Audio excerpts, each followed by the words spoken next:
is Jen Jacobs, and I went to Urban for about a year and a half before moving out to Phoenix in October of 2010, and was so thankful to get to be a part of Urban and serve along some great people there.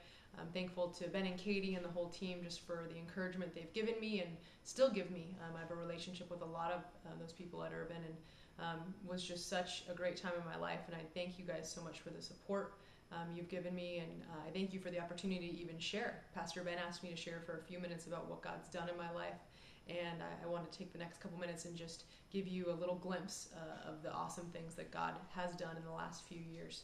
I grew up in the church, went to a Christian school, preschool through 12th grade, knew the Bible stories, knew about God, Jesus, the Christmas stories. I believed Jesus was the Son of God, but didn't actually really believe it. I believed it in my head, but not enough to believe that what he says is actually true. And through that process, I knew all the rules, and I would be in tons of relationships. I went to guys for emotional security and knew I wasn't allowed to have sex, because at a Christian school, they really teach you that sex is in fact the devil. You should avoid sex at all costs and never get pregnant. And I knew that. So what I would do was just kind of push the boundaries in other areas with my boyfriends. We would say, hey, we're not allowed to have sex. The principal says we're not allowed to, but we can pretty much do whatever else we want.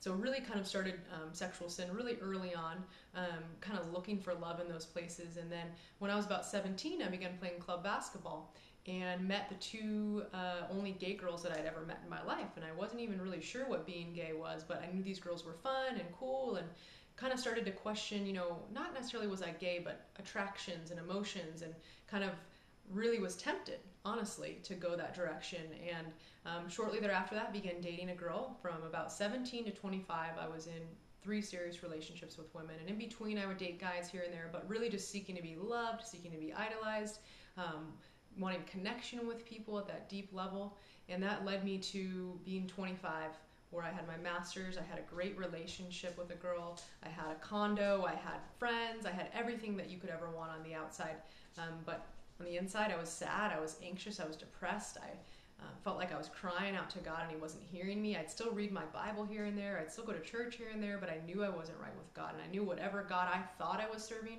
whatever Jesus I thought I was serving, was not the true God. And through that process, had a couple Christian friends that had recently become Christians. They encouraged me to go to this discipleship program in San Diego.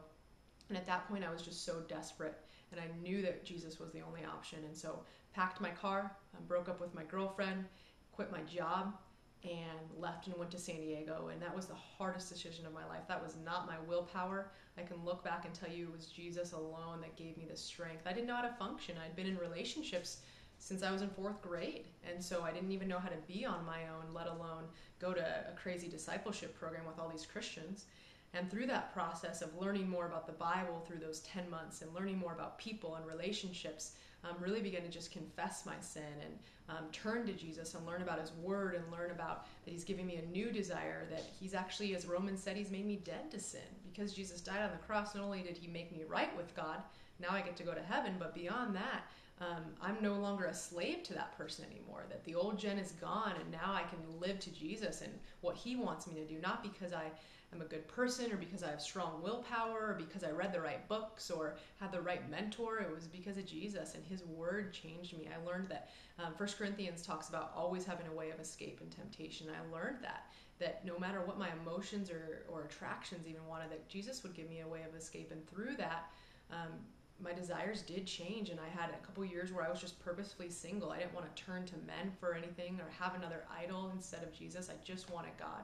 That's all I wanted. I knew that was the only answer.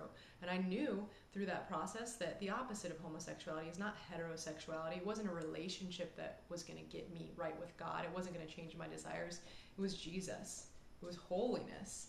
There's no person, no husband that was going to change me and make me right with God. It was Jesus alone. And he brought me an awesome husband through that process of a couple years being single, began dating someone in February of 2010, and got married in October of 2010. And it is awesome to get to look back at my life and see a complete transformation that was not my own. I never would have imagined this, not just being gay, but not living for myself anymore, that I can actually live for Jesus and his desires, not my own. And I'm just so thankful for his saving power, and that it's not me that did this. It's not anything inside me. It's not a person that made me do this. The culture didn't make me do this, but Jesus alone did. And through this, I know I do not have to return to that sin. I am dead to sin, and God will always give me a way out of temptation. And my desires have changed. I love to wake up in the morning and look at my husband and just thank God for the work He has done in my life. Thank you guys so much for letting me share. And if you have any more questions, feel free to ask Ben and Katie, and I'd be happy to chat with you about it. Enjoy the service.